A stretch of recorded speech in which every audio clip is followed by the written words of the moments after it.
اللهم صل وسلم وبارك على سيدنا محمد وعلى آله وصحبه أجمعين. ازيكم عاملين ايه؟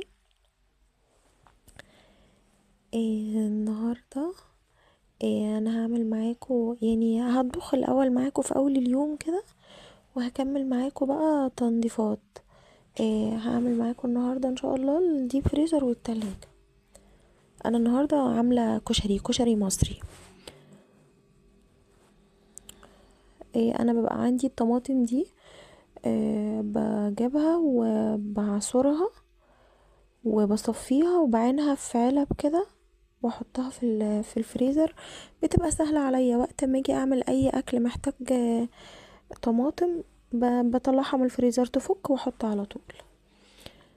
انا عملت اهو طبعا، يعني عشان الطماطم موجوده وسهله ومعصوره جاهزه وكده، فده بيبقى سهل عليا قوي. يا دوب حطيت بس الدقه بتاعه الكشري، حطيت بس عملت التومة بس وحمرتها كده، خليتها صفرة، وحطيت على طول الطماطم بس، واسيبها مع نفسها بقى تتصلص.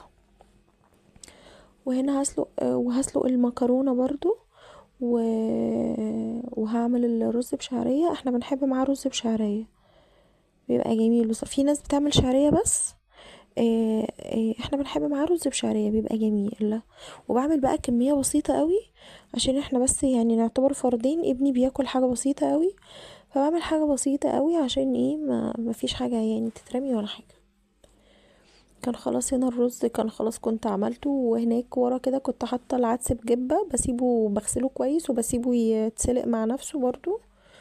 وكنت سلقت المكرونة خلاص، وعملت رز بشعرية والدقة، وقصدي والصلصة. وانا كنت بحضر للدقة بقى يعني، وهركنها على جنب برضو، بحط لها خل وملح وكمون وتوم. وقت الاكل بس بسخن لها ميه في الكتل، انا مش بحطها على النار خالص بصراحه. بقى في ناس بتعمل لها، بتحمر لها التومه وكده، بس احنا مش بنعملها كده خالص. احنا زي ما بنكون بنعملها ني في ني كده، يعني المحلات بتعملها كده، فانا بعملها زي المحلات. بتبقى خفيفه كمان على المعده عشان ما تعملش حموضه وكده. طبعا بقى في شويه مواعين كالمعتاد يعني، فبغسلهم قبل ما اطلع بقى بره عشان اخلص اللي ورايا. خلاص انت اتعودت عليا ان انا لازم اي حاجه في الحوض اشطبها يعني. وسايبه بقى الحاجه على النار تستوي، موطيه طبعا، مهديه النار بقى على على الرز بشعريه طبعا. الحاجات دي كلها مش بتاخد وقت خالص. انا قبل ما اطلع من المطبخ والله كان حتى الصلصه كانت خلاص، كانت اتصلصت اصلا يعني، لان هي برضو كميه بسيطه، يا دوب اللي هو على قد طبق بس. ودلوقتي بقى هعمل حتى البصلايه برضو. انا جوزي مش بيحب بصل كتير على الكشري، يعني عشان بيعمل له حموضه وبيتعب معدته وكده. فانا بعمل حاجه بسيطه بقى، هقشرها بقى، يعني بقشرها بس واقطعها، وبحط، انا بحط عليها ببطنها بدقيق كده، عشان لما تنزل الزيت ما تبقاش شاربه زيت، وكمان بتاخد لون حلو بصراحه، ما بتتحرقش يعني. بسخن الزيت بقى واحطها واطلعها تتصفى على منديل واسيبها. بس حتى برضو العدس بجبة ده انا صفيته من المية بتاعته وسبته على جنب، مش بحس ان هو محتاج يتسخن ولا حاجة. هنا المكرونة كانت خلاص، انا بحط لها حتة زبدة وبسيبها تتشوح فيها كده، وخلاص كان هنا خلاص الاكل كان خلص اصلا قبل ما اطلع. اهو خلاص خلصته والمطبخ تمام. هنا بقى انا كنت دخلت اعمل الديب فريزر، هنزل كل حاجة موجودة فيه.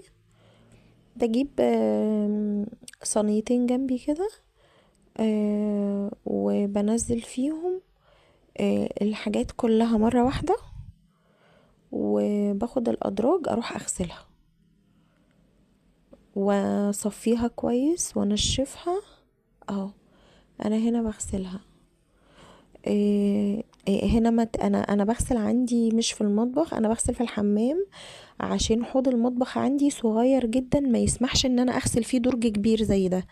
مش بيتنضف معايا كويس ولا بيتشطف معايا كويس بصراحة، وبيضايقني بقى وبغرق الدنيا كلها مية. فهنا بدخل الاول اغسل الحمام، يعني بغسل البانيو كويس وبعقمه كويس، واغسل فيه بقى واشطفه.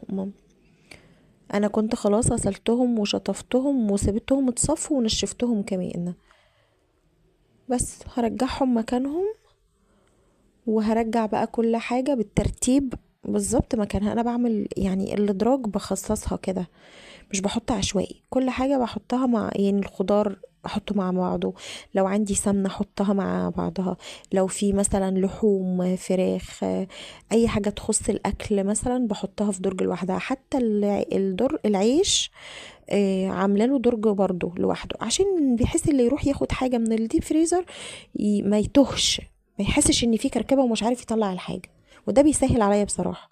هنا بقى طبعا كنت شديت الديب فريزر وكنست كويس ومسحت. انا رجعت بقى هنا عشان كان جوزي جه وكده، فقلت اكل بقى وبعدين اروح للتلاجة. هنا كنت بغرف معاكم الاكل. هناكل بقى ونخلص اكل، واقوم برضو اغسل المواعين، بس يعني مش هصور بقى وانا بغسل المواعين. هخلص اكل واغسل المواعين برضو واشطب المطبخ، وبعدين ايه اروح بقى اعمل التلاجة.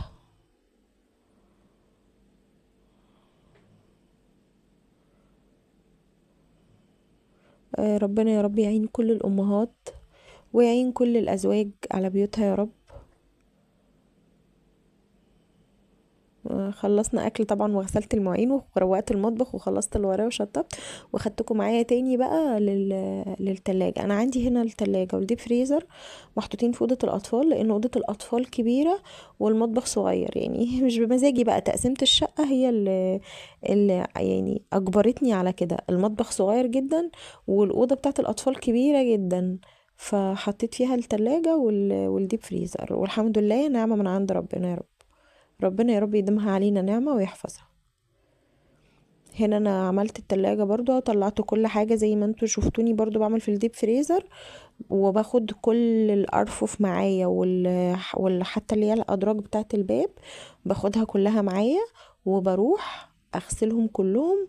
انا بحط جنبي بولة كده، مش عارفة هي مش باينة، بس بجيب بولة بحط فيها خل وبحط فيها سائل ومية سخنة، وباخد واغسل منها، يعني هو ده المحلول بتاعي اللي انا بغسل بيه بس. والادراج والله بتبقى زي الفل، والله انا اصلا مطلعاها من التلاجة زي الفل، ما فيهاش حاجة خالص كلها، ما فيهاش حاجة واقعة ولا اي حاجة. ليه؟ لان انا دايما ايدي في التلاجة والديب فريزر، لما بلاقي فيه درج او رف عليهم اي حاجة واقعة لازم اشيلهم اغسلهم، عشان بس ما فيش حاجة تعمل ريحة في التلاجة او الديب فريزر.